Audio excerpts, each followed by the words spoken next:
I would like to invite you to read the book of Romans today.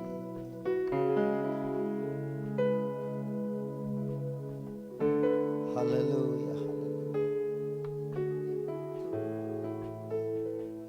Romans chapter 8. Romans chapter 8 verse 18.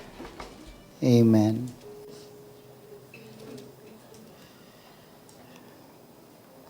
And when I read the word of Paul, and the only thing that reminds me of the 2023 is the promise of God. Paul says, "For I reckon that the sufferings of this present time are not worthy to be compared with the glory which shall be revealed in us." I remember the story of Paul. Naalala ko yung kanyang kwento, mga kapatid. And he is down in many times, no? Ilang beses ang shipwreck na nangyari sa kanyang buhay. Ilang beses siyang muntik mamatay, mga kapatid. But at the end of the day, sabi ni Paul, lahat ng mga sufferings na yan na nangyayari sa atin, ay hindi yan maikukumpara. Hindi yan maikukumpara sa kaluwalhatian na ihahayag ng Diyos sa atin. Now, since this is a year-end, the last sermon I will be giving to you, this 2023. So I pray to the Lord, Lord, what will be your message to us? And looking forward to 2024, sabi sa inyo kanina, basa inyo kanina habang nagtatestimony that 2024 will be good for us. Amen. We anticipate the blessings of the Lord. And I remember the word of Paul nung sabi niya, those sufferings that we have in 2023 cannot be compared with the glory which shall be revealed to us. Yung kaluwalhatian, yung blessing na darating sa atin, pag dumating yun, mga kapatid, lahat ng iyong pighati sa nakaraang taon, it will vanish away, it will all washed away by the glory of God. Amen. Before you sit down, I just want to emphasize that na ang bawat isa ay mahalaga sa simbahan, mga kapatid. For many years, for 19 years, the church was growing strong, and it's not because only of God, but because your faithfulness to the work of the ministry. Iba yung love natin sa Lord, and we can demonstrate our love towards the Lord through our ministries. Kaya, if you are called to a certain ministry, be faithful of that, because you are demonstrating your love, your service to the Lord. Sa mga walang ministry, don't you worry. There are a lot of ministries in the church. Just be available, just be willing and committed. The Lord will use you mightily. Everybody say amen. Let's clap our hands to the Lord. Now, the preaching of the Word of God is so exciting throughout the year. Alam niyo, mga kapatid, hindi simple, mga kapatid. We need to read, we need to study, we need to pray, we need to ask God's leading. But there are certain times that in the preaching of the Word of God might not so good to hear. Minsan hindi masarap sa tengang pakinggan. Pero still, that's the word of the Lord. And forgive me if I somehow hurt you in the process of preaching the word of God. But that is not intentional. That is just the leading of the Lord. We are still here in the church, and the Lord is correcting us. God is teaching us His Word. Kaya somehow, kung meron kayo naalala na the Word of the Lord, even in teaching maybe, or in the preaching of the Word, kung kayo ay nasaktan, nahagip, pagpaumanhin niyo po. Ang inyong pastor ay hindi po nananadya. Talagang tinamaan lang tayo, mga kapatid. Pero salamat sa Panginoon, tayo ay tinatamaan. Tayo ay nakakaramdam. Salamat po. So, huwag kayong madadala, mga kapatid. Kailangan na nating humingi na ng tawad kasi matatapos na nga ang taon, mga kapatid. Kaya kayo, bago matapos ang taon, humingi na kayo ng tawad. Amen. Praise the Lord. Okay, the word of the Lord for today came from Romans chapter 8. I would like to entitle the message, Since We Are Closer to the Coming of the Lord Jesus Christ. Let me preach to you today, because the glory of the Lord will be revealed one day. Let me preach to you today the word that says, let us fight our way closer to God. Fight our way. Let us fight our way closer to God. Lumaban tayo, harapin natin, kasi maraming pagsubok habang lumalapit ang Panginoon o palapit ang Panginoon sa kanyang pagbabalik. Maraming mga pagsubok tayong dadaanan. But let us fight our way closer to the Lord. Let's bow our heads. Lord Jesus, this year-end, Lord, the last message in 2023 might be our beginning in the coming year, 2024. Lord, we will end this year with a message from you that for all the things that you have done in 2023 is nothing to be compared to the 2024. Meaning, Lord, hallelujah, if you done good things in 2023, you will do great things in 2024. Oh God, marami kaming naging pagsubok sa 2023, but here comes 2024, another milestone, Lord. Hallelujah, in our service to you, Lord Jesus. Hindi mo kami binago, Panginoon, for many years. At nagpapasalamat ako, Panginoon, sa iyo, sa mga taong ibinigay mo, Panginoon, sa simbahan ng Pilar. Salamat sa mga taong ito, Panginoon. They've been with me for many years. They fight their way for the glory of your kingdom. They fight their way closer to you, Lord. Ang dami nilang pinagdaanan, ang daming pagsubok, ang daming hindi maintindihang pangyayari sa buhay nila. Pero nandito sila, Panginoon, nakatayo. Maging sa huling linggo ng taon, nandito sila upang patunayan sa iyo, Panginoon, na they are faithful and they love you, Lord. Panginoon, wala kaming maigaganti. Maging ang iyong lingkod, walang maigaganti sa kanila. Ngunit ikaw, Panginoon, ikaw ang nakakakita ng lahat, Panginoong Hesus. Panginoon, hallelujah, tuldukan mo ang hirap na yan ngayong taon na ito. At ang pagpasok ng taong 2024, Panginoon, magsisimula ang kadakilaan mo sa kanilang buhay, Panginoong Hesus.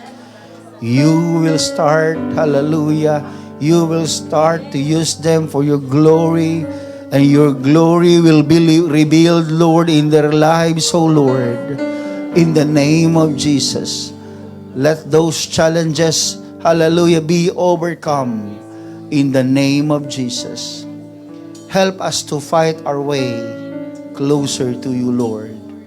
Hallelujah. Bless us, Lord, as we continue to meditate your word and to feel your presence in this very congregation. Move, Lord, in the name of Jesus. Let your Spirit sweep, Lord God, in every corner of this place and anoint us, Lord, in Jesus' name. Clap your hands to the Lord. Hallelujah. Your shout for 2023. Hallelujah. The greatest worship, the greatest praise that you can give before the year ends. In Jesus' name. Hallelujah. Hallelujah. Hallelujah. Hallelujah. Glory to God. Hallelujah. Glory to God. Hallelujah. Hallelujah. Glory to Jesus.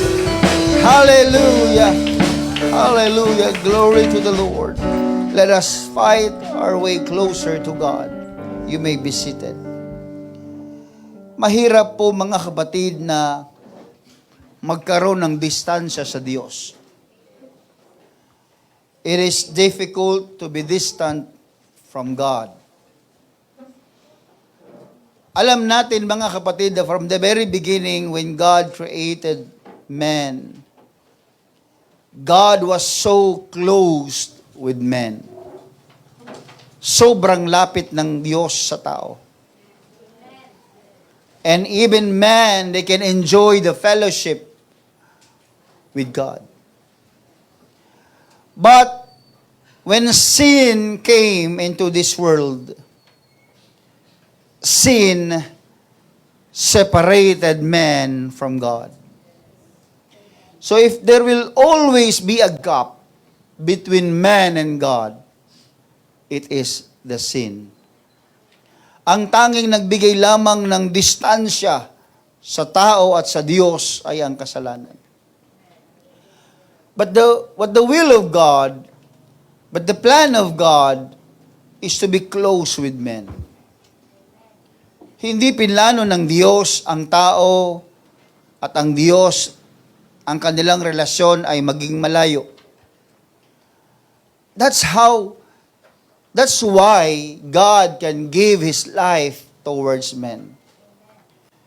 It is because God is proving to us that His plan from the very beginning of creation is to be closer with men.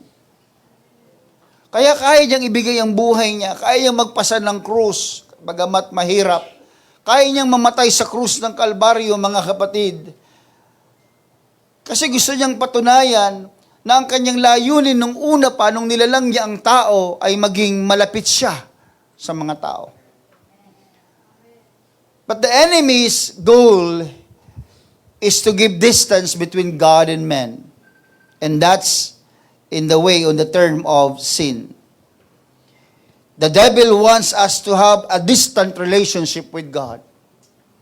Gusto ng kaaway na tayo ay merong malayong relasyon sa Diyos. Gusto ng kaaway na meron tayong, hallelujah, hindi napapahalagahang relasyon sa Diyos. Gusto ng kaaway, mga kapatid, na alasin yung closeness ng Diyos at ng tao, mga kapatid.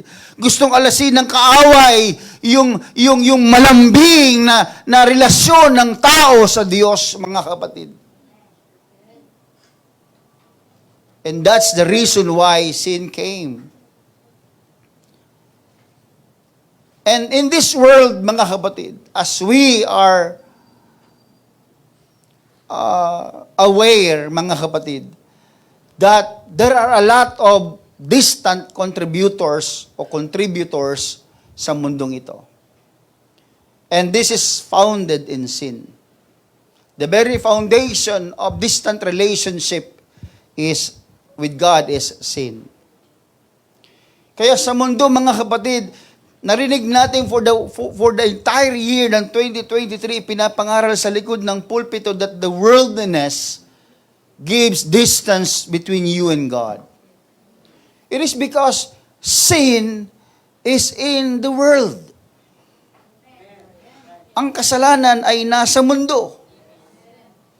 Kaya kapag iniibig mo ang mundo, napapalayo ang relasyon mo sa Diyos. The Word is simply telling us, mga kapatid, na ang mundong ating ginagalawan, bagamat ito'y nilikha ng Diyos, pero ang pagmamahal sa kamunduhan ang nagbibigay ng malayong relasyon sa iyo at sa Diyos. And there are a lot of contributors. Minsan, mga kapatid, to make it more deeper, ginagamit ng kaaway yung ating kaabalahan sa buhay. Trabaho, hindi po masamang magtrabaho, mga kapatid. Sinabi ko noong nakaraang Wednesday, na ang Diyos ay dinisenyo ang tao para magtrabaho. This is after sin came. Pagkatapos na ang tao ay magkasala, ang sabi ng Diyos, kailangan mo magtrabaho. Sa pawis ng iyong mukha, kakain ka. Sumpain ang lupa. Hanggat hindi ito binubungkal, hanggat hindi tayo pinagpapawisan, hanggat walang trabahong nangyayari galing sa katawan ng tao, hindi tayo kakain, mga kapatid. And that is exactly the world is trying to tell us. Hindi masamang magtrabaho. Pero kung ang trabaho po natin, mga kapatid, ay ang maglalayo sa atin, sa relasyon natin sa Diyos, you have a very serious issue with God. I leave you this message. I am not condemning. Even me, I work for 23 years, or the year 2023 backwards. I work. At nakita ko rin, mga kapatid, na we are very prone to a very distant relationship with God if we are not be aware. Naramdaman ko, mga kapatid, na hihilahin ka ng dahilan dahil napagod ang iyong katawan, napagod ang... Well, we all need to rest. Ang pastor ninyo, mga kapatid, I will not judge you. Even me, I feel na ako ay nadidrain. I'm so exhausted minsan, mga kapatid. But I want to point out, mga kapatid, that if we give more consideration with the contributors of distant relationship, it might ended not well or not good. Mauuwi tayo sa hindi magandang relationship sa Panginoon. At wala ni sino man sa atin dito, mga kapatid, na gusto maging malayo ang relasyon niya sa kanyang anak, sa kanyang asawa, sa kanyang kapatid, o sa minamahal sa buhay. Lalo mga Pilipino, we are a we culture, mga kapatid. Togetherness is our strength. Kaya ang fellowship sa Pilipino, mga kapatid, ay epektibo. Kaya hindi kayang pantayan ng fellowship ng mga Pilipino kumpara sa mga Western culture, sa European, sa mga Americans. Tayo, mga kapatid, mga Asian, we love to go together.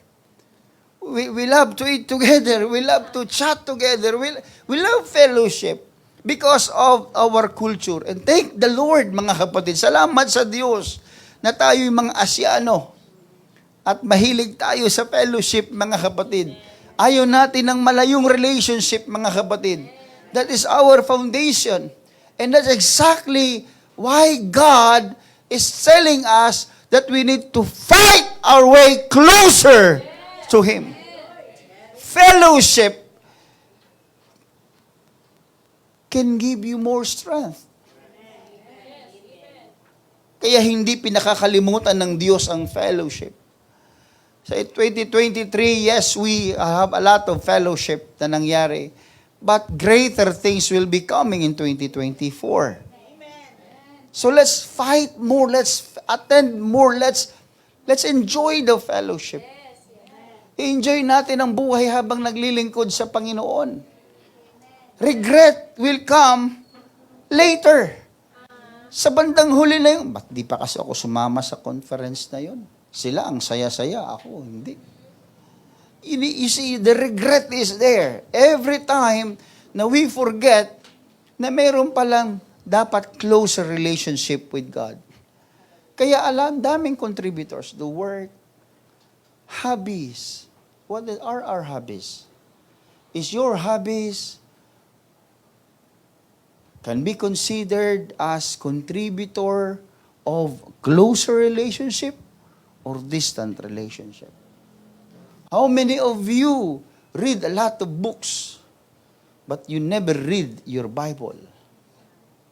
How many of you watch TikTok, mga kapatid, for the entire year of 2023, but you missed watching our live streamings? Naglalag, pastor pahinto-hinto Ay, aayusin ng media yan.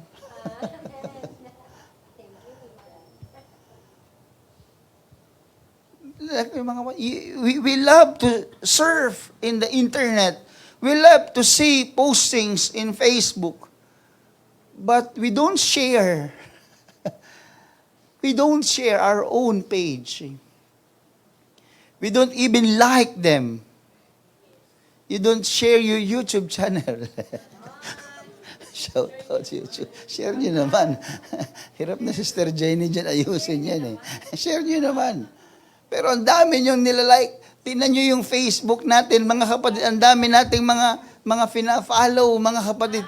Pero yung iba hindi naka-follow sa page natin. Nahihiya ako, mga kapatid, sa Panginoon. Follow nyo naman yung page natin. Like nyo naman yung mga postings doon. Para ganahan yung media natin, mga kapatid. You see, in the small details ng mga nangyayari sa buhay natin, baka hindi natin napapansin, these are distant contributors. I don't want to dig more. Baka meron pa tayong masaktan. Ayoko nang masyado pang laliman, mga kapatid. All I want is to remind you that 2024 is greater things will be coming, mga kapatid. The previous years are the foundations, maybe. But 2024 and the future, mga kapatid, will be the greatness of the Lord. We've been praying for many years. At kung mangyari sa 2024, mga kapatid, lahat ng pinag-pray natin, huwag kayo nagugulat, mga kapatid. Ay, pinagpala ako ng Diyos. Bakit hindi ka pagpapalain? Nanalangin ka Ay, pinagaling ako ng Diyos. Ba't di ka pagagalingin? Nag-pray ka Minsan nananalangin tayo, humihingi tayo, pero we don't expect to receive. No, sabi ng Panginoon, when you pray, think that you already have them. Amen. Meaning to say, when you pray, you should also expect. Kaya pag dumating yung kagalingan, pag dumating yung pagpapala, hindi ka na nagugulat, hindi ka na ninibago, sapagkat mga kapatid, dati nang pinangako sa iyo ng Diyos yan, hingin mo ano man ang ibig mo, at gagawin ng Ama na nasa langit, mga kapatid. Everybody say amen. Even Peter, he followed Jesus in a distant relationship. Do you remember one day, na itong si Pedro, mga kapatid, ay itinatwa ang Diyos ng 3 beses. And he watched Jesus Christ being dragged by the Roman soldiers. Hinihila, pinagmamalupitan. Peter saw that very moment in the life of Jesus. But previously, Peter was side by side staying with Jesus. Si Pedro ay katabi ni Jesus. Si Pedro ay kasama ni Jesus. Si Pedro, mga kapatid, ay malapit ang relasyon kay Jesus. But one day in his life, he becomes so distant with God. And we know the story, mga kapatid. Nakatingin na lang siya habang binubugbog si Kristo. Nakatingin na lang siya habang pinagmamalupitan si Kristo. He is serving God in a distant way. Alam niyo, mga kapatid, there was one time that the eyes of Jesus look to the eyes of Peter. May pagkakataon, mga kapatid, na habang nahihirapan si Jesus at habang ang paglilingkod ni Pedro, mga kapatid, ay nasa malayo, mga kapatid, nagtagpo ang mata ni Jesus at ang mata ni Pedro. And in Luke chapter 22, verse number 61, it says, "And the Lord turned and looked upon Peter. And Peter remembered the word of the Lord, how he had said unto him, Before the cock crow, thou shalt deny me thrice." Nung tumingin ang Panginoon kay Pedro, nung nagtagpo ang mata ng Panginoon at ang mata ni Pedro, mga kapatid, walang salita. Walang senyasan, walang sign language, mata lang. Then suddenly Peter remembered the word of God.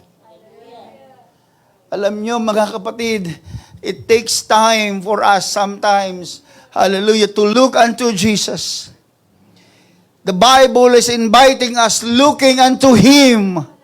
Why? Because the more you look to God, the more you remember the Word of God, the more na tinitingnan mo ang Diyos, mga kapatid, ang Diyos ay nagpapaalala sa iyo ng kanyang mga utos at kanyang salita. And that moment when Peter remembered the Word of the Lord, he came to himself and started to repent of his sins. That's why the distant relationship is not good. But salamat sa Panginoon, nagtagpo pa ang mata ni Pedro at ng Panginoon. At kung hindi na tumingin si Pedro sa Panginoon, mga kapatid, that's the only hope of Peter. Ang naging pag-asa lamang ni Pedro, mga kapatid, are you listening with me, mga kapatid? Nung nagkita ang mata ni Pedro at ng Panginoon, yun na lamang ang pag-asang natitira kay Pedro, mga kapatid. Hallelujah, nang tingnan siya ng Diyos. Alam niyo, mga kapatid, kung tayo man ay medyo parang nakakaramdam ng mayroong malayong relasyon sa Panginoon, don't you worry, mga kapatid. God is looking down from heaven and looking for those who are worshiping Him. Do you remember that in the word of the Lord? That God is looking down from heaven and seeking those, mga kapatid, who worship Him, who humble themselves. And at one point, mga kapatid, nasa isip ng Panginoon si Pedro. Pedro, where are you? Where are you, Pedro? Among all the people surrounding Jesus Christ, I can imagine, I can describe it to myself, mga kapatid, iniis ka ng Panginoon ng bawat mukha na nakatingin sa Kanya. And when He saw Peter, mga kapatid, dun sa tumingin, mga kapatid. And suddenly, bumalik sa ulirat si Pedro. Oh my God, this is my Lord. He told me, He warned me na ako ay magtatatwa sa Kanya. He warned me. Binabalaan niya ako, binigyan niya ako ng warning na ako ay magbibigay sa Kanya ng kasalanan o ng pagtatatwa. Magkukumit ako ng pagdideny sa Kanya. Oh, hallelujah. But I thank the Lord today. Hallelujah. I thank the Lord today. Hindi lamang natin nakikita ang Panginoon, nararamdaman pa natin ang Diyos, mga kapatid. Pinapaalalahanan tayo through the Spirit of the Lord, mga kapatid, that we should continue believing in His words, mga kapatid. Let's follow God closer. This 2024, sundan natin ang Diyos ng mas malapitan. Challenge yourself.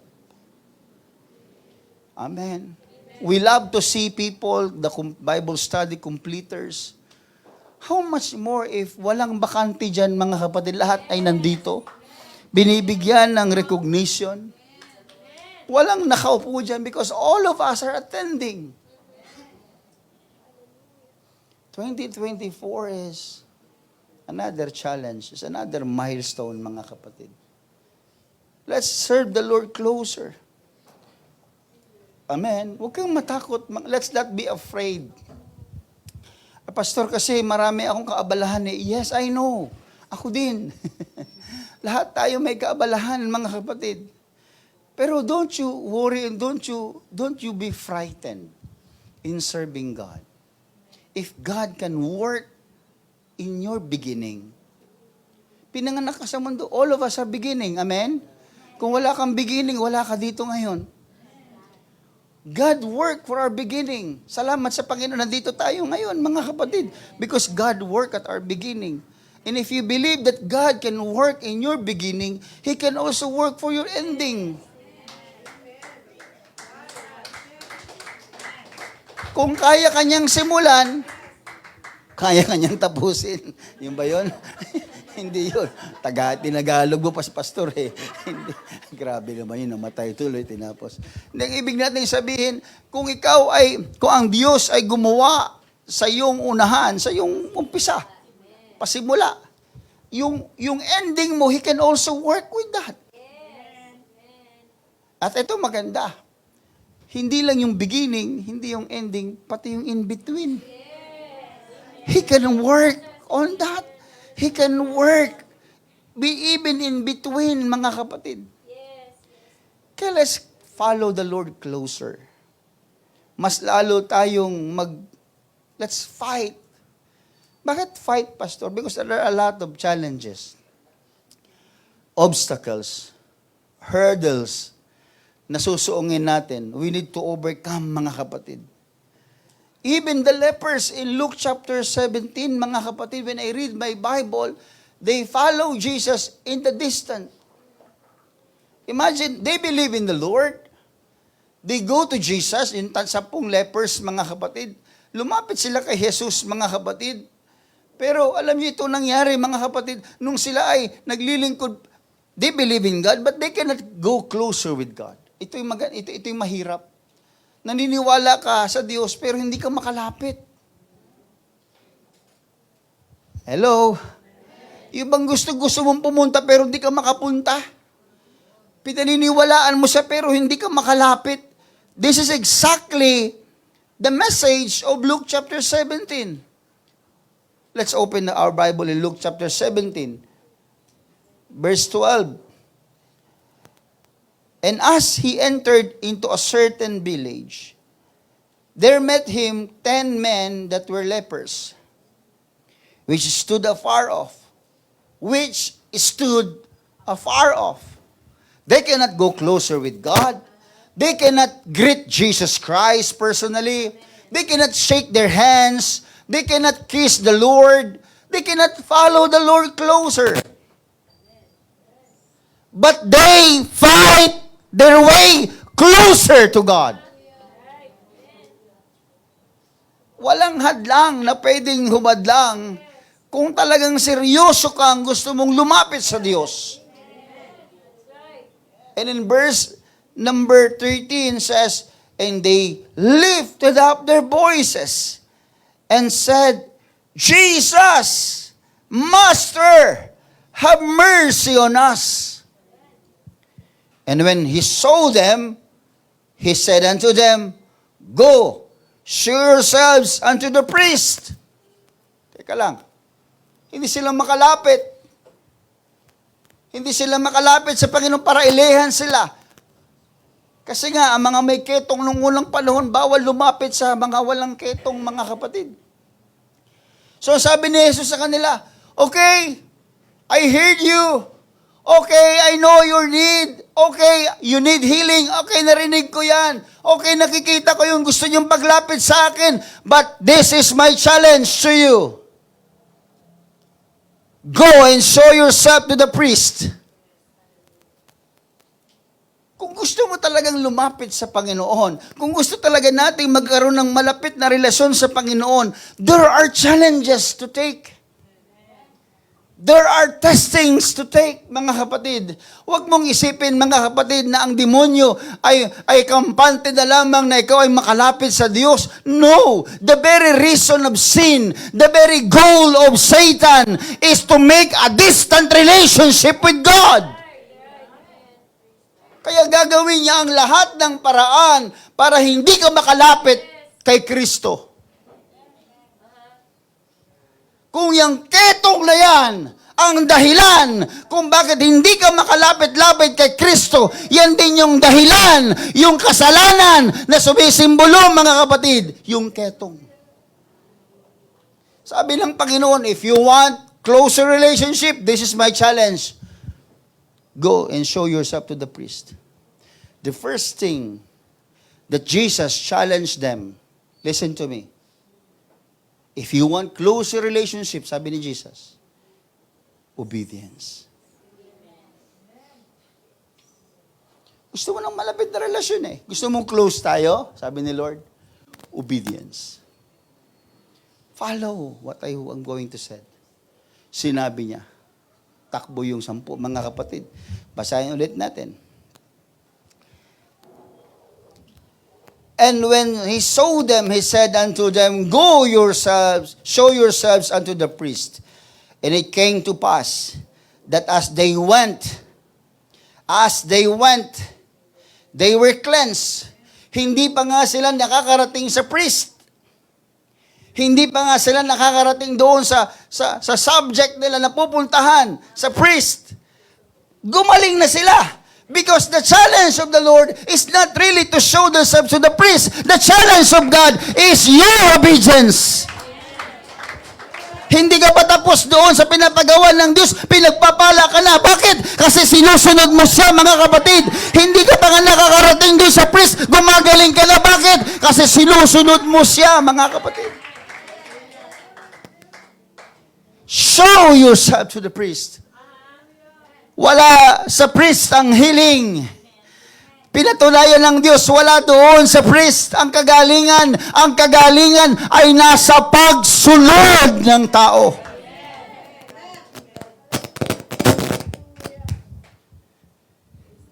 Hallelujah. I feel the presence of the Lord.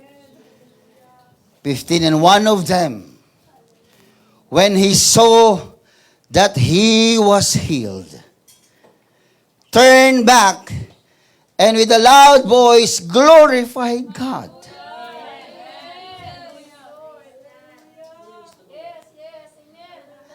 And fell down on his face at his feet, giving him thanks. And he was a Samaritan. And Jesus answering said, were there not 10 cleansed? Di ba 10 kayong gumaling? Alam ng Diyos sa 10 gumaling. But where are the 9? There are not found that return to give glory to God, save this stranger.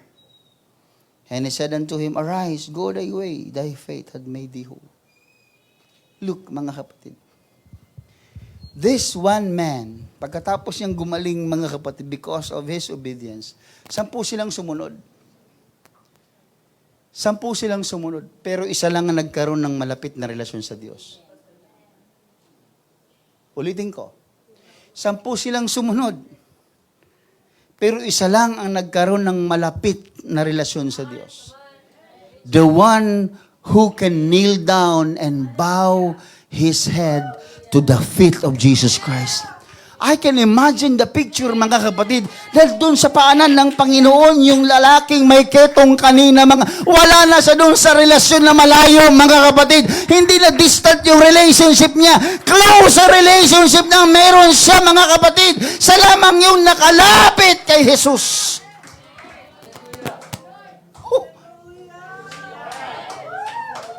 Alam niyo, mga kapatid, if you really want to be closer with God, fight your way closer to God.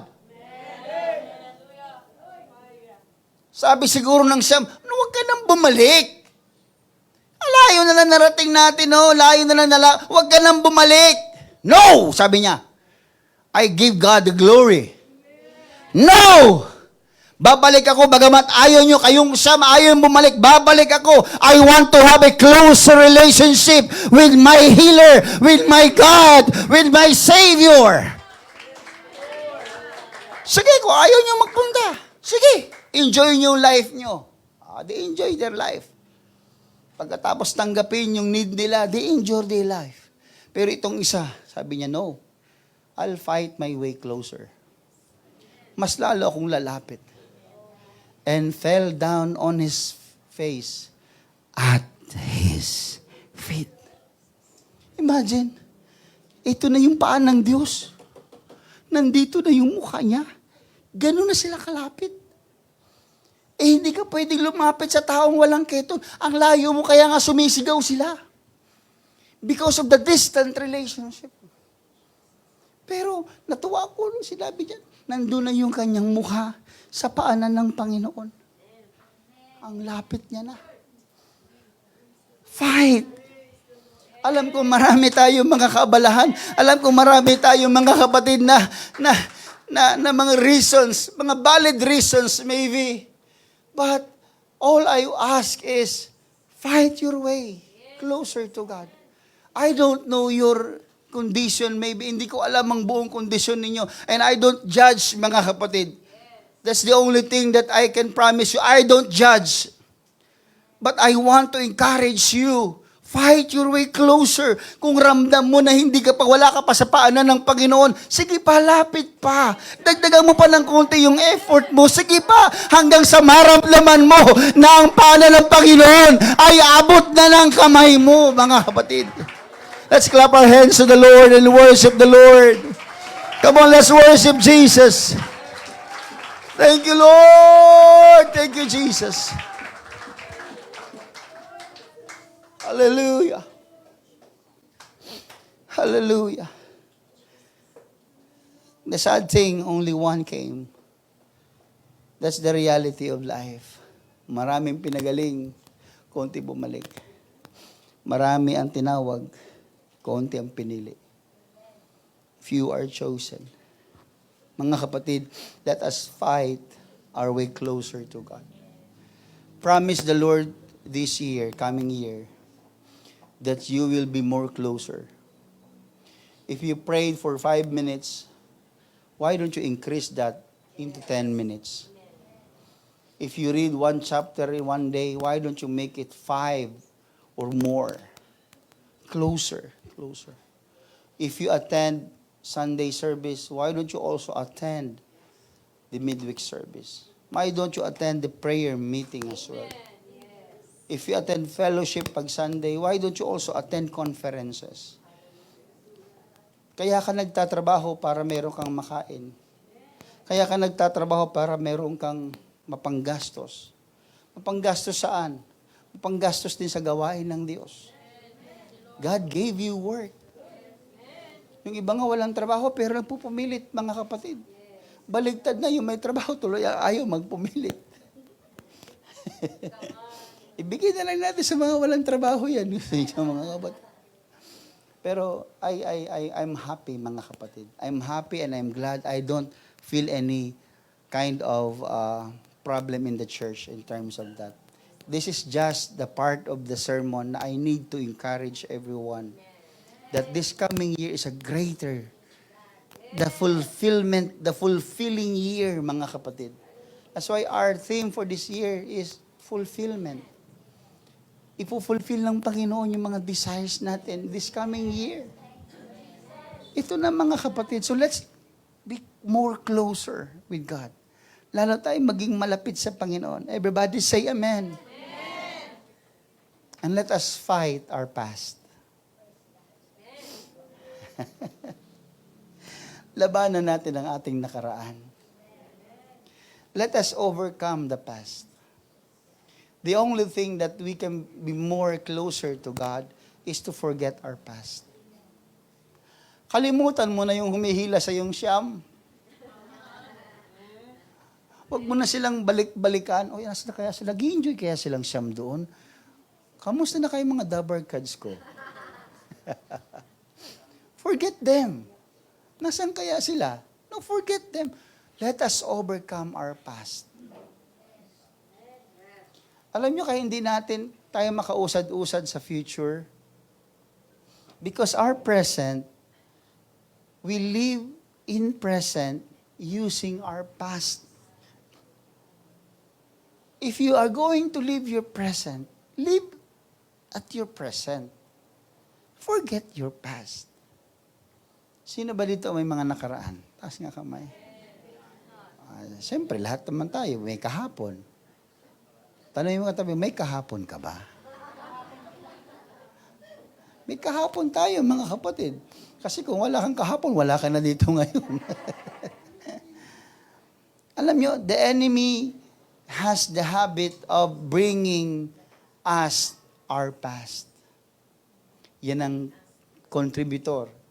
May 3 contributor ng pagdadala, mga kapatid, ng ating nakaraan. Kaya hindi tayo makalaban-laban closer with God dahil mayroong 3 tao. 3 tao, 3 bagay. 3 hari tuloy.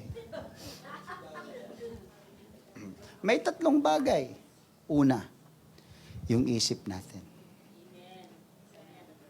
Number 1 yan, Sir Ami. Ang number 1 na kung bakit hindi tayo makausad-usad ay yung ating isipan. Kaya hindi tayo makalapit-lapit kay Lord, mga kapatid, because our mind is like a bag full of past memories. Diba? Pero nga ako ng bag. Backpack mo, sister, pero ako ba? Ibang klase, hindi shoulder bag, backpack ang dala nito. Pangrapol ba ito? Grabe naman pangrapol. Imagine niyo, mga kapatid. Nasa 2024 ka na. Ang laman ng bag mo, 2023. Nakuha niyo ba yung punto ko, mga kapatid?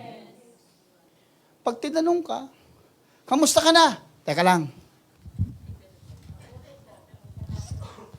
Pwede ba makita niyo laman ito?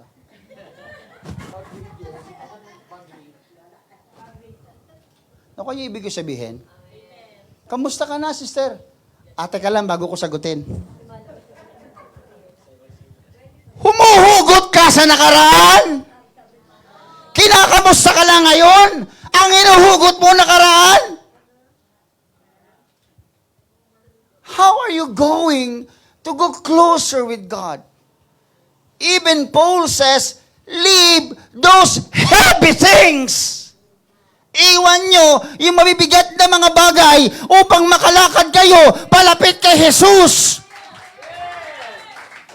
But we choose to bring our past, our baggage, our weights, mga bigat, mga kapatid, kaya hindi tayo makatakbo ng maayos. Kaya hindi tayo makafocus sa paglapit kay Jesus. It's because of what? Because of our mind is full of the memories of our past. Yung taong yan, hindi ko makalimutan yan, yung taong hindi nagpautang sa akin sa gitna ng aking kahirapan. Pambihira ka naman. Paano naman siya nagkaroon ng utang na loob sa'yo para pautangin ka? Pag hindi kayo pinautang, pag hindi kayo binigyan, huwag niyong i-count yun na para bang mayroon kayong pinatago dun sa tao. You are just asking favor. At yung hindi ka nabigyan ng pabor, ang sama ng loob mo. Bakit? Ikaw ba? Hindi mo na magkaano-ano yun eh. Naku, yung ibig ko sabihin. And despite, maging practical tayo, hindi naman ikaw naghirap doon sa meron siya, kung ano meron siya.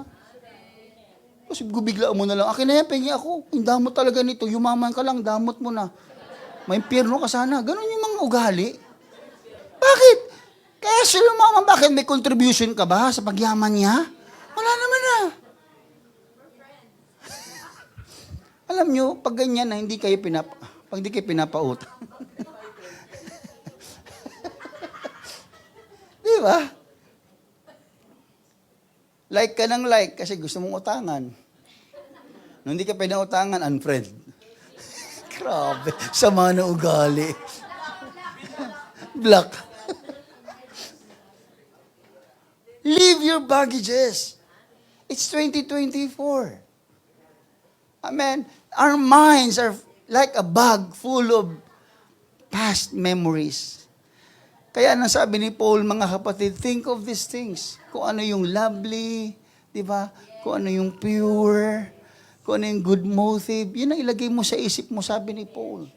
Yung, kung meron ka mang dadalhin from 2023, ay yung mga magagandang bagay. Kung meron kang bibit-bitin sa bag mo, from 2023, those beautiful things, those glorious things for the Lord, mga kapatid. Balikan mo yung nakaraan ng kaluwalhatian ng Panginoon. Oh, this person was blessed by the Lord. Nakita kong taong ito pinagpala ng Panginoon. Hallelujah. Ang kamay ng Diyos ay nasa kanya. I remember the preaching in 2023. Just like that. Ganun dapat. Kung meron ka mang alalahanin, is the preaching of the Word. Hindi yung mga, 2023, tinamaan talaga si sister doon, buti nga sa kanya. Hindi. Bag full of memories, past memories, wag yun. Kung meron man tayong past memories, it should be good past memories. Everybody say amen. Palakpakan natin ang Panginoon. Brad, nakita ko yung ano dyan. Yung sombrero. Pangalawa, mga kapatid, ibang tao. Ito yung mga humihila sa atin, ba't di tayo makalapit-lapit kay Kristo eh. Isip, pangalawa, mga tao. Yung mga tao sa paligid natin, mga kapatid, they tend to believe who we are in what we did before. Dahil nagkaroon ka na ng pagkakamali nung nakaraan, ang tingin na sa'yo, ganun ka na. Mga kapatid, I always speak behind this pulpit and remind you always, don't judge the person. Huwag niyong ugaliing ng husga kayo ng tao. Kung nakita niyo ang tao nagtambling-tambling sa kanyang pagkakamali, hayaan mo siya, nag-enjoy siya, tambling-tambling niya eh. Gusto mo, tumambling ka rin. Hayaan mo siya. Huwag mo siyang husgan. Minsan ang tingin sa atin, mga kapatid, ng tao dahil sa pagkukulang natin, pagkakamali natin, yun na tayo. And that is the contributor for the person not to come closer kasi iniisip mo rin yun. May mga tao, mga kapatid, na humahad lang sa'yo sa paglapit mo sa Panginoon. Sisimba-simba ka. Mas malaki pa yung dila, mas mahaba pa yung dila mo kaysa sa palda mo. Ano ka, aswang?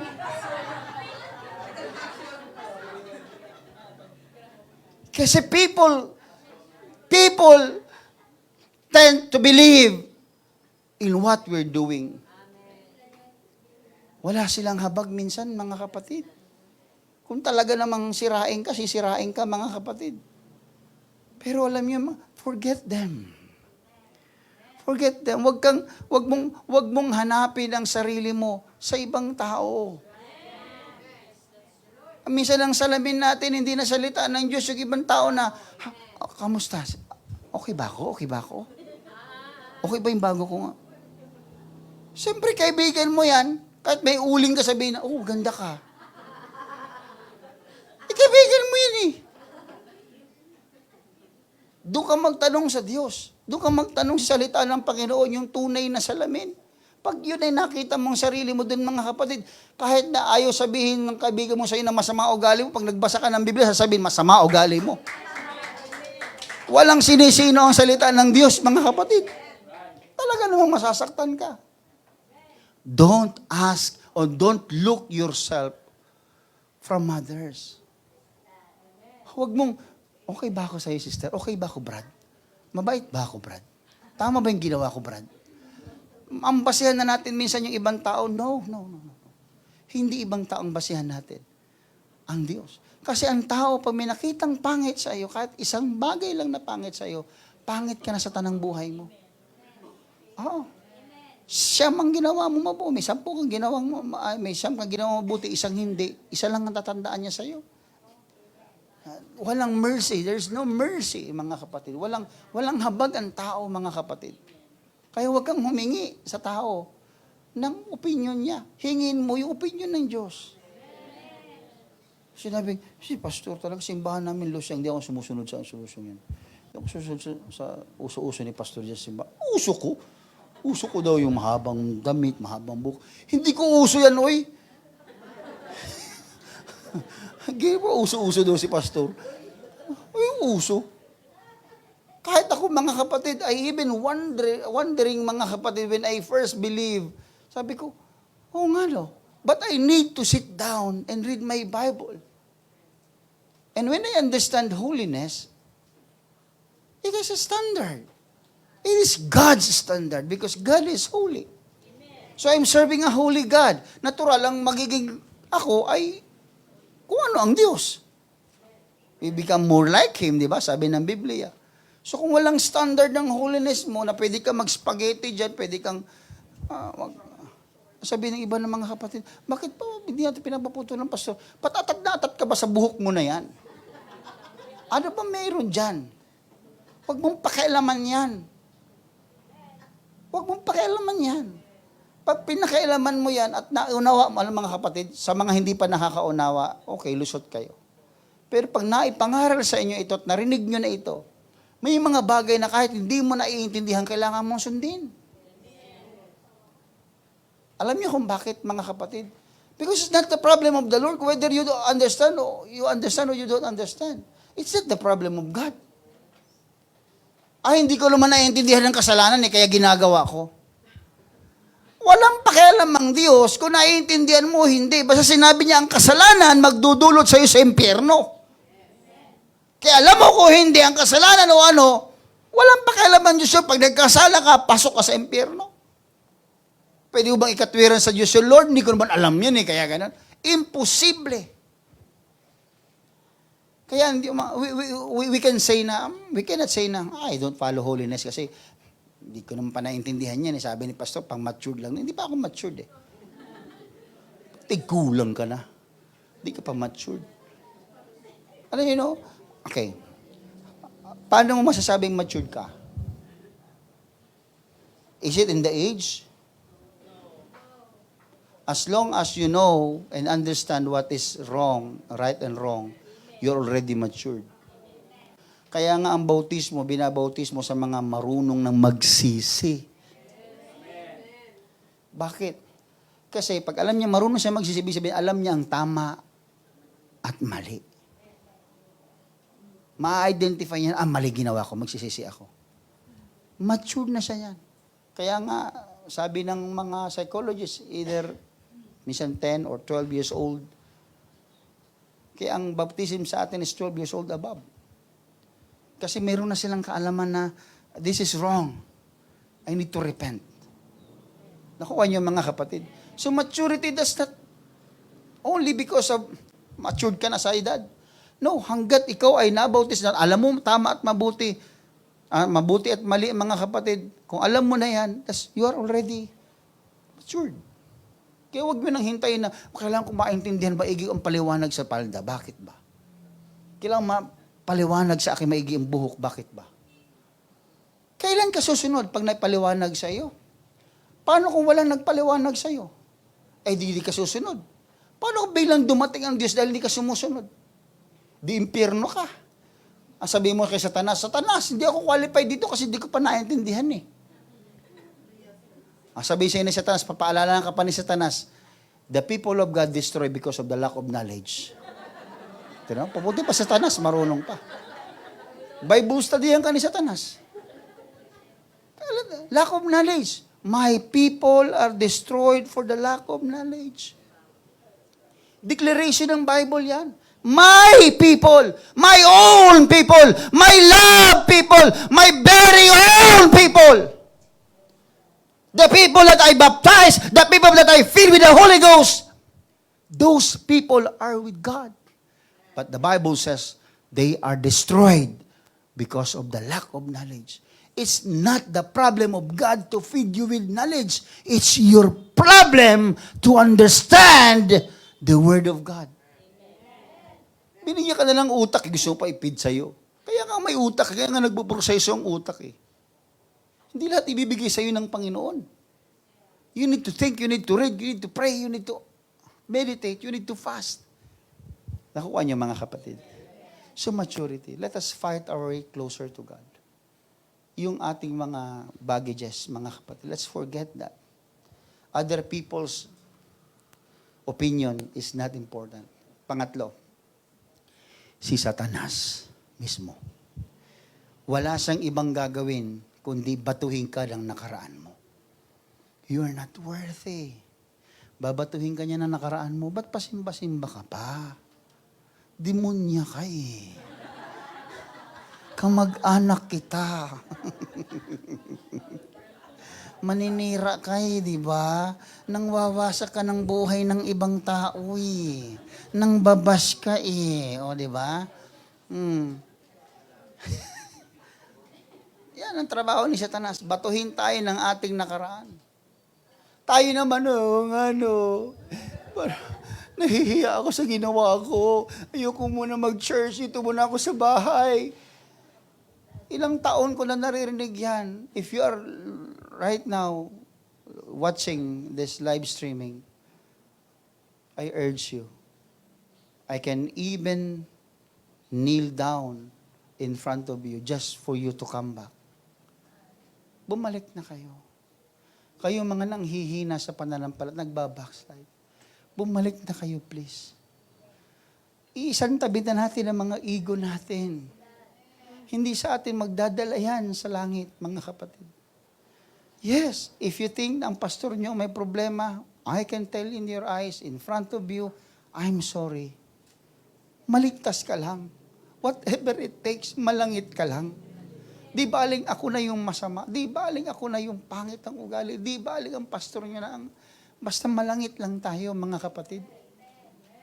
Amen.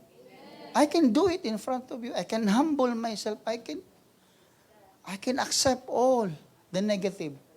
Maligtas lang tayo. Eh kung pare-pares tayong matawid dito, pare-pares naman tayo lalangoy sa impyerno, ano ba silbi ng simbahan? Amen. I am encouraged that every Sunday this church is filled with the Spirit of God. Anong ibig sabihin nun? Forgiveness is there. Because God is dwelling. Kasi kung matakot kayo kung wala ng Holy Ghost in feeling sa church. Alam niyo kung bakit kung wala ng Holy Ghost in feeling sa church? Ibig sabihin, ayaw na ng Diyos pumunta sa simbahan na yan. Because walang nagpapakumbaba, lahat mataas. But I thank the Lord, this church, mga kapatid, in every Sunday service we have, hallelujah, we feel the presence of the Lord. The Lord, the Spirit of the Lord is moving in the midst of this congregation. Amen. Amen. So Satan will always throw your past back to you. Pero alam niyo mga kapatid, kinalimutan na ng Diyos ang mga nakaraan natin. Do you believe in that? Sino dito ang mayroong mga mapapaihit na nakaraan? Taas ang kamay. Meron tayo mga mapapait. Okay. Ang kalimutan nyo yung mga mapapait. Sino may mga matatamis? Huwag yung kalimutan niya, matamis yan eh. Kaya si Sister Marmy, naging diabetic na. Kasi matatamis yung inaalala niya. At least, di ba, maging spiritual diabetic tayo. Ang inaalala natin yung mga matatamis sa buhay. Amen? Tingnan niyo yung mga taong matatamis lang ang inaalala palagi sa buhay nila. Parang di sila tumatanda. Manap kayo dito ng matanda na hindi mukhang matanda. Wala, lahat tumanda. Sabi ng Psalms 103 verse 12, kung gaano ang layo ng silanganan sa kanlunuran, gayon inilayo niya ang mga pagsalangsang natin sa atin. Wow! Kung gaano kalayo ang silangan sa kanluran, ganon nilayo ng Diyos ang mga kasalanan natin sa atin, mga kapatid. Kinalimutan na ni Lord yung nakaraan natin. Kung nakagawa tayo ng pagkakamali nakaraan, pinatawad tayo ni Lord at inilayo na ng Diyos yun. Huwag mo nang idalhin sa bag mo. Huwag mo nang dalhin yan sa 2024. Isaiah chapter 38 verse 17, narito, sa aking ikapapayapa ay nagtamo ako ng malaking paghihirap. Ngunit ikaw, sa pag-ibig mo sa aking kaluluwa, ay iyong iniligtas sa hukay ng kabulukan, sapagkat iyong itinapon ang lahat ng aking mga kasalanan sa iyong likuran.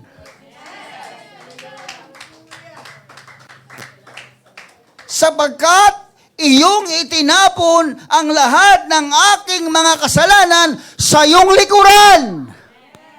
Ayaw nang balikan ng Diyos ang iyong nakaraan. Ayaw nang balikan ng Diyos ang tinapon niya sa kanyang likuran. Ang gusto niyang makita ay ang iyong kinabukasan. Oh, I can feel the presence of the Lord. Why don't we worship the Lord? Hallelujah, the ever-loving God, the ever-forgiving God, who forgives our sins.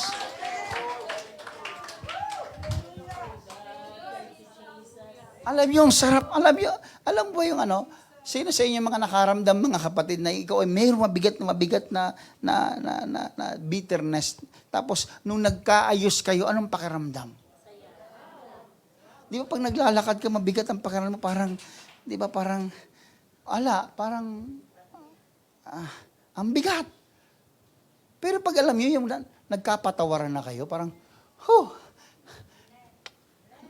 Morning. Hi, Merry Christmas. Ang gaan-gaan. Parang nakalutang sa hangin, aswang yun. Taga-Kapis. Grabe naman. Taga-Kapis kayo eh. Naku, yung ibig sabihin, ang sarap sa pakiramdam. Ano kaya sa pakiramdam nyo, yung ikaw ay alam mong pinatawad na ng Diyos, mga kapatid? In many times in my life, mga kapatid, there are times na mabigat. At I kneel down to the Lord. I pray. Tatayo ako, mabigat pa rin. Kneel down and pray. Mabigat pa rin. Nagdadrive ako. Mabigat pa rin. Then, one day, sinabi ng Panginoon, iba impression. Ano bang iniiyak mo? Have you read my word? Binasa ko ito, mga kapatid. Ay, kayo nga, no? Para kong ingot. Pinatawad na ako ng Diyos. Hindi ko pa parang hindi tuloy ako naniniwala na pinatawad na ako ng Diyos. Pag binabalik-balikan mo pa yan, parang lumalabas hindi ka naniniwala sa sinabi niya. Pag sinabi niya, pinatawad ka niya, hindi sinungaling ang Diyos. Inilayo niya nga sa iyo mula silangan hanggang kanluran. Sabi, kung ganun kalayo ang kasalanan mo, inilayo niya. At kinuha niya, tinapong niya sa likuran niya. So you can move on. Kasi yung nahihiya ka pa, hindi ako makalapit eh. Tinanggal niya na nga yan eh. Tinanggal niya nga yung ketong para makalapit, mga kapatid, yung tao para makaupo doon o makasubsob doon sa harapan niya, mga kapatid. He even removed those sins because He wants people to come closer. Salamat sa Panginoon for His forgiveness. Can we clap our hands to the Lord? Hallelujah, He forgives us. That's why there will always be challenges. He forgets our past. And despite of our failures, He forgets our past. Before I end, let me tell you this. Si Simon Pedro, nag-preach ng greatest sermon. Nag-convert ng 3,000 sa isang araw. Pero alam niyo ba ang nakaraan ni Pedro? Dininay niya si Jesus. Si Moses, he led the people of God out of Egypt. Yung great Exodus na kung tawagin, kaya meron tayong sa Bible, Exodus. Yan yung pag-alis nila, mga kapatid. But he was a murderer. Moses was a murderer. Samson is disobedient, di ba? Masuwain si Samson. Pero he killed many Philistines at the end of his life. Si Abraham, he was used by God and called as the father of the faithful. Diba? Si Abraham ang father of faith. Pero ano siya? Sinungaling. Si Jacob. Jacob becomes Israel in the transformation brought by God.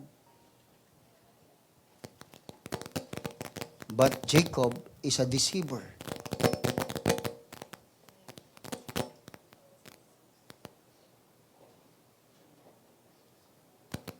There will always be challenges, mga kapatid. Rahab was used by God. Ano ba si Rahab? Prostitute.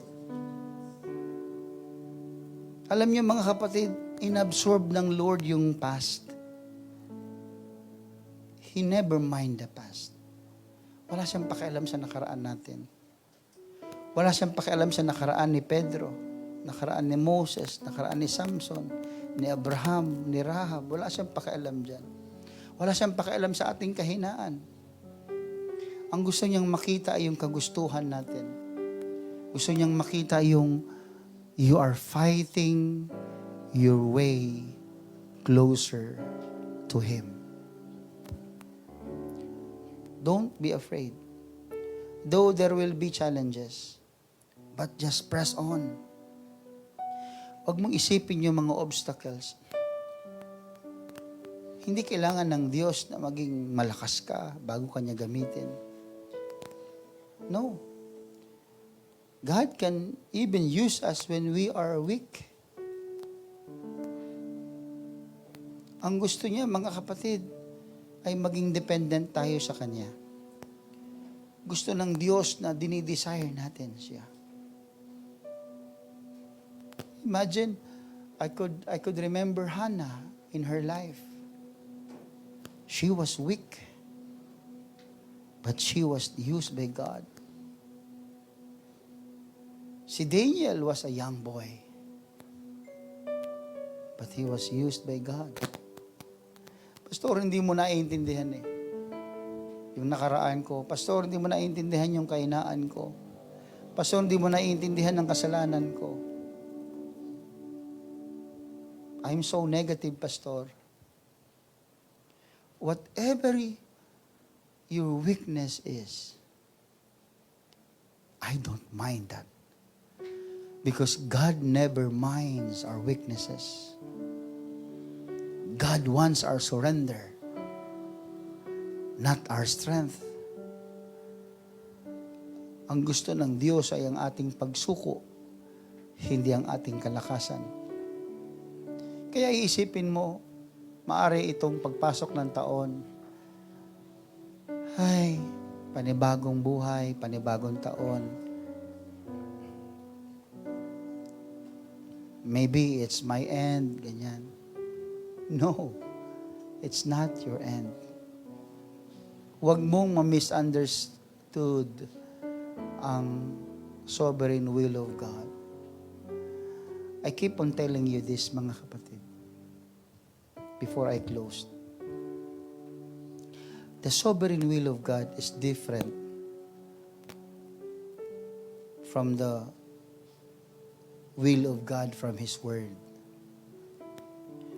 Naalala niyo ba, mga kapatid, sa Biblia, na may mga pagkakataon na kahit na anong gawin ng taon, even you prayed, even you fast, kahit faithful ka, nangyayari pa rin. Look what happened to Jesus Christ. Did Jesus Christ pray? Yes. Did Jesus Christ fasted? Yes. But why Jesus Christ died on the cross? Did Paul pray? Did is Peter a faithful servant? Yes. Why they died and suffering from their death? Because of the sovereign will of God. Why there was a blind man born, and the disciples asked, "Who sinned, Lord? Is it the parents or the person itself?" Sabi ni Lord, no. Walang nagkasala sa kanila. It's my sovereign will. The sovereign will cannot be changed. Huwag niyo ma-misunderstood yan. Ang sovereign will of God cannot be changed. But the commandments of the Lord, the will of the commandments of God can optionally be followed or not. Kaya sinabi sa Matthew chapter 7 verse 21, di ba? Hindi lahat ng tumatawag sa akin, Panginoon, Panginoon ay papasok sa kaharian, kundi ang bawat sumusunod, kundi ang gumaganap ng kalooban. Ibig sabihin may mga hindi gumaganap. So you have the option. Pag may utos ang Panginoon, huwag kang pumatay. Pwede kang pumatay, pwede kang hindi pumatay. You have the option. So pwedeng may pagpilian ka. Pero ang sovereign will of God, wala kang pagpipilian. Sovereign yun eh. Kahit sino hindi pwedeng humadlang doon.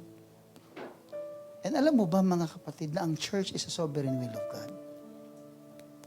Alam niyo ba na ang iglesia ay sovereign will? Anong sabi niya mga kapatid? Sa book of Matthew, sabi ni Jesus Christ, even the gates of hell shall not prevail against it. Kahit ang pintuan daw ng Hades o ng impyerno, hindi pwedeng hadlangan ng iglesia. Anong ibig sabihin ng sovereign will ng Panginoon ng church?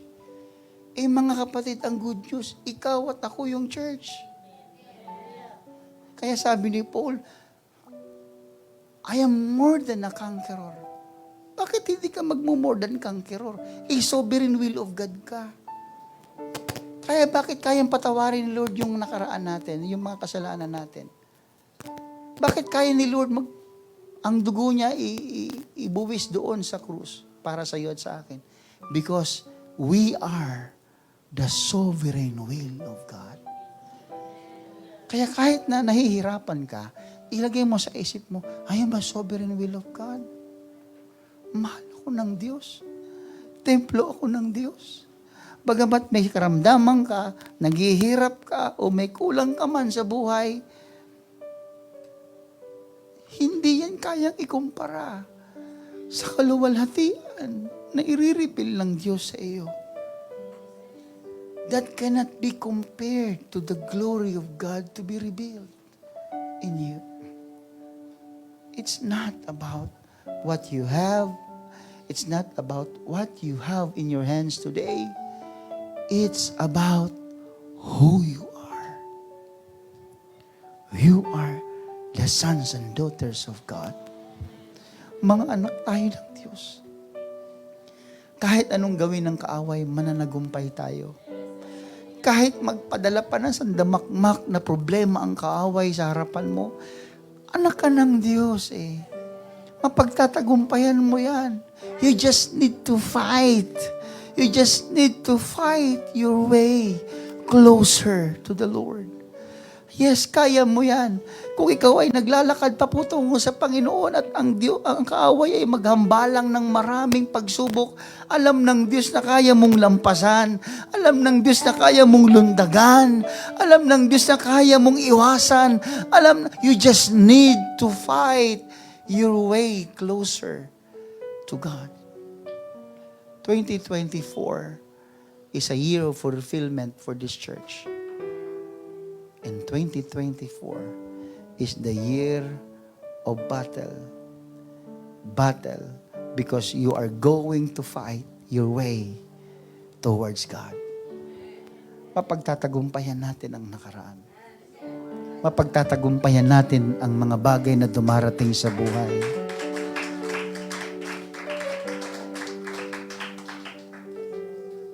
We worship the Lord. It's not because of what we have today. When you are going to sing today, before we end, pag umawit ka sa Panginoon, umaawit ka hindi dahil may ginawa ang Diyos sa buhay mo. Umaawit ka dahil ikaw ay ginawa ng Diyos para sa Kanya. You are meant to sing for the Lord. How the Lord wishes to hear your voice. how the Lord wish to hear your praises. That's the way God created us, to give Him glory, mga kapatid. Kaya if you feel down this 2023, I want to give you the promise of the Lord in 2024.